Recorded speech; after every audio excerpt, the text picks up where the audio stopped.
18 digital ಕಂಟೆಂಟ್ಗೆ ಸ್ವಾಗತ. ನಾನು Manukumar HK, Bengaluru ಗ್ರಾಮಾಂತರ ಪ್ರತಿನಿಧಿ.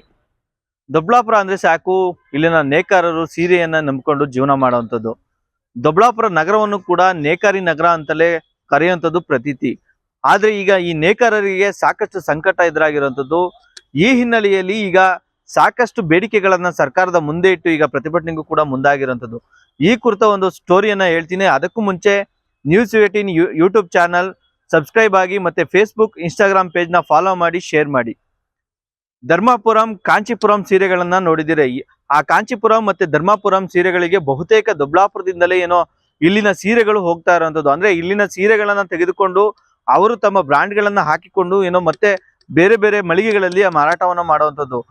ನೇಕಾರರ ಅಂದ್ರೆ ನೇಗೆಯನ್ನೇ ನಂಬಿಕೊಂಡು ದೊಬ್ಲಾಪುರದಲ್ಲಿ ಲಕ್ಷಾಂತರ ಮಂದಿ ಪ್ರತಿನಿತ್ಯ ಕೆಲಸವನ್ನು ಸಹ ಮಾಡ್ತಾರೆ. ಒಂದು ಸೀರೆಯನ್ನ ನೇಯ್ಗೆ ಮಾಡಲು ಸುಮಾರು 300ರಿಂದ 1,500ವರೆಗೂ ಖರ್ಚು ಕೂಡ ಆಗ್ತಾ ಇರುವಂತದ್ದು. ಆದ್ರೆ ಈಗ ಸೂರತ್ ಸೀರೆಯಿಂದಾಗಿ ದೊಬ್ಲಾಪುರ ನೇಕಾರರು ಸಾಕಷ್ಟು ಸಂಕಷ್ಟಕ್ಕೆ ಒಳಗಾಗಿರುವಂತದ್ದು.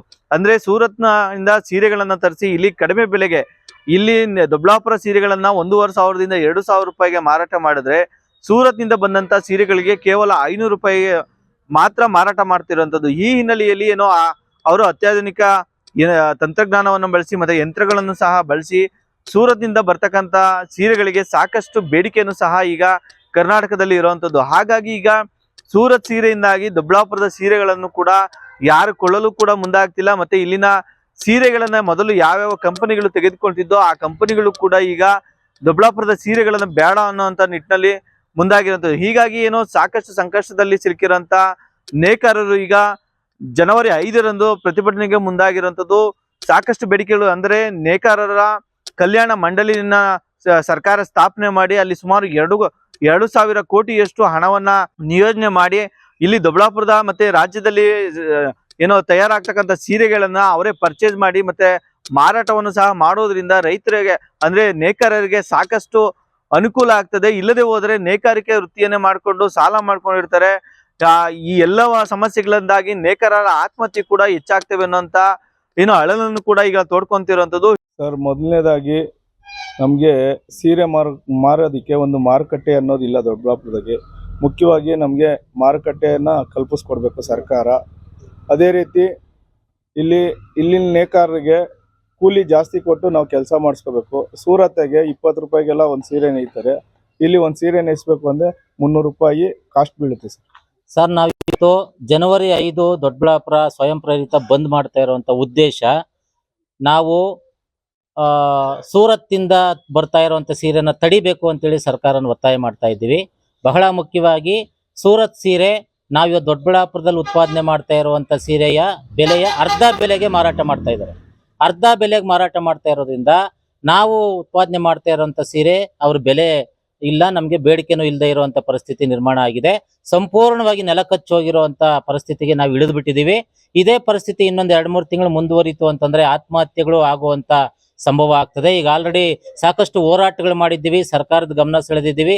ಜವಳಿ ಮಂತ್ರಿ, ಉಸ್ತುವಾರಿ ಮಂತ್ರಿ ಮತ್ತೆ ಕೇಂದ್ರ ಮಂತ್ರಿ, ಸಂಸದರು ಎಲ್ಲರನ್ನು ಭೇಟಿ ಮಾಡುವಂತ ಒಂದು ಪ್ರಸಂಗದಲ್ಲಿ ನಾವಿದ್ದೀವಿ. ಕೇಂದ್ರ ಮಂತ್ರಿ ಅಪಾಯಿಂಟ್ಮೆಂಟು ಸಹ ನಮ್ಗೆ ಸಿಕ್ಕಿದೆ, ಹೋಗ್ಬೇಕು ಅಂತಿದ್ದೀವಿ. ನಾವು ಪವರ್ಲೂಮ್ ರಿಸರ್ವೇಶನ್ ಆಕ್ಟ್ ಬರೋ ತನಕ ನಮ್ಮ ಹೋರಾಟ ನಿಲ್ಲೋದಿಲ್ಲ. ಮತ್ತೆ 1 ಕೋಟಿ ಸೀರೆಯನ್ನ ಲಾಳಿ ಸಹಿತ ವಿದ್ಯುತ್ ಮಗ್ಗಗಳಿಂದ ಖರೀದಿ ಮಾಡಬೇಕು ಅಂತೇಳಿ ನಾವು ಒತ್ತಾಯ ಮಾಡ್ತಾ ಇದ್ದೀವಿ. ಮತ್ತೆ ತೆಲಂಗಾಣದಲ್ಲಿ ಸರ್ಕಾರ ಖರೀದಿ ಮಾಡ್ತಾ ಇದೆ ಸೀರೆಗಳನ್ನ, ತಮಿಳುನಾಡಿನಲ್ಲಿ ಬಟ್ಟೆಯನ್ನ ಖರೀದಿ ಮಾಡ್ತಾ ಇದೆ. ಕರ್ನಾಟಕ ಸರ್ಕಾರನು ಸಹ ನಾವು ನೇಯ್ದಂತ ಸೀರೆಗಳನ್ನ ಖರೀದಿ ಮಾಡಬೇಕು. ನಮ್ಗೆ ರೈತರ ರೀತಿಯಲ್ಲಿ ಒಂದು ಬೆಂಬಲ ಬೆಲೆಯನ್ನ ನೀಡಬೇಕು, ನೇಕಾರರನ್ನ ಉಳಿಸಬೇಕು, ಆತ್ಮಹತ್ಯೆಯಿಂದ ತಡಿಬೇಕು. ಈಗ ಆಲ್ರೆಡಿ ಬೀದಿಗೆ ಬಿದ್ದಿರುವಂತ ನೇಯ್ಗೆ ಉದ್ಯಮವನ್ನ ಉಳಿಸಬೇಕು ಅಂತೇಳಿ ನಾವು ಒತ್ತಾಯ ಮಾಡಿ ಜನವರಿ 5ನೇ ತಾರೀಕು ದೊಡ್ಡಬಳ್ಳಾಪುರ ಸ್ವಯಂ ಪ್ರೇರಿತ ಬಂದನ್ನ ಮಾಡ್ತಾ ಇದ್ವಿ ನೇಕಾರರಿಂದ. ಹೀಗಾಗಿ ನೇಕಾರರು ಕೂಡ ಸಾಕಷ್ಟು ಮನೆಗೆ ಭೇಟಿ ನೀಡಿ ಒಂದು ಪ್ರತಿಭಟನೆಗೂ ಕೂಡ ಮುಂದಾಗಿರುವಂತದ್ದು. ಸ್ವಯಂ ಘೋಷಿತ ಬಂದ್ಗೂ ಕೂಡ ಮುಂದಾಗಿದ್ದಾರೆ. ದೊಡ್ಡಬಳ್ಳಾಪುರದ ಎಲ್ಲ ವಿವಿಧ ಸಂಘಟನೆಗಳು ಕೂಡ ನೇಕಾರರ ಬೆಂಬಲಕ್ಕೂ ಕೂಡ ನಿಂತಿರುವಂತದ್ದು. ಹಾಗಾಗಿ ಇಂದು ಕೂಡ ಏನು ಮನೆಗೆ ಸಂಜೆ ಎಲ್ಲ ಕೂಡ ಮನೆಗೆ ಹೋಗಿ ನೇಕಾರರ ಬೆಂಬಲವನ್ನು ಕೂಡ ಏನೋ ಸಂಘಟನೆಗಳು ಕೇಳ್ತಾ ಇರುವಂತದ್ದು. ಹಾಗಾಗಿ ಜನವರಿ 5ರಂದು ದೊಡ್ಡಬಳ್ಳಾಪುರದಲ್ಲಿ ಸ್ವಯಂ ಘೋಷಿತ ಬಂದನ್ನು ಸಹ ಏನೋ ಆಯೋಜನೆ ಮಾಡಿರುವಂತದ್ದು. ಮತ್ತೆ ನೇಕಾರರು ಕೂಡ ಈಗ ರಾಜ್ಯ ಸರ್ಕಾರದ ಮುಂದೆ ಸಾಕಷ್ಟು ಏನೋ ಆಗ್ರಹಗಳನ್ನು ಸಹ ಇಡ್ತಾ ಇರೋಂಥದ್ದು, ಬೇಡಿಕೆಯನ್ನು ಸಹ ಇಡ್ತಾ ಇರೋಂಥದ್ದು.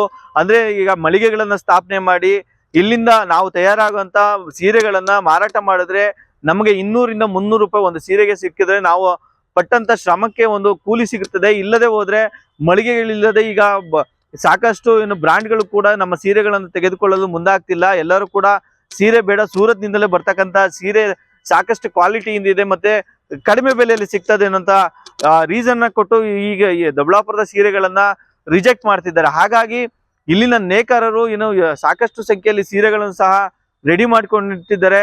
ಅಂದ್ರೆ ಒಂದು ಸೀರೆಯನ್ನ ತಯಾರು ಮಾಡಿಕೊಳ್ಳಲು ಒಂದು ದಿನದ 7-8 ಜನ ಕೆಲಸಗಾರರು ಕೆಲಸ ಮಾಡಿದ್ರು ಕೂಡ ಒಂದು ದಿನಕ್ಕೆ 2-3 ಸೀರೆ ಮಾತ್ರ ನೇಯ್ಗೆ ಮಾಡ್ಲಿಕ್ಕೆ ಆಗ್ತದೆ. ಆದ್ರೆ ಸೂರತ್ ನಲ್ಲಿ ದಿನಕ್ಕೆ ನೂರಾರು ಸಂಖ್ಯೆಯಲ್ಲಿ ಸೀರೆಗಳನ್ನ ನೇಯ್ಗೆ ಮಾಡ್ತಾರೆ. ಹಾಗಾಗಿ ಅಲ್ಲಿನ ಬೇಡಿಕೆ ಕೂಡ ಜಾಸ್ತಿ ಇದೆ ಮತ್ತೆ ಕ್ವಾಲಿಟಿ ಕೂಡ ಜಾಸ್ತಿ ಇರೋದ್ರಿಂದ ಇಲ್ಲಿನ ಸೀರೆ ತಯಾರಿಕರು ಸಾಕಷ್ಟು ಸಂಕಷ್ಟಕ್ಕೆ ಒಳಗಾಗ್ತಿರುವಂತದ್ದು ಮತ್ತೆ ಬೇಡಿಕೆಯನ್ನು ಸಹ ಕಳ್ಕೊಂಡಿರುವಂತದ್ದು.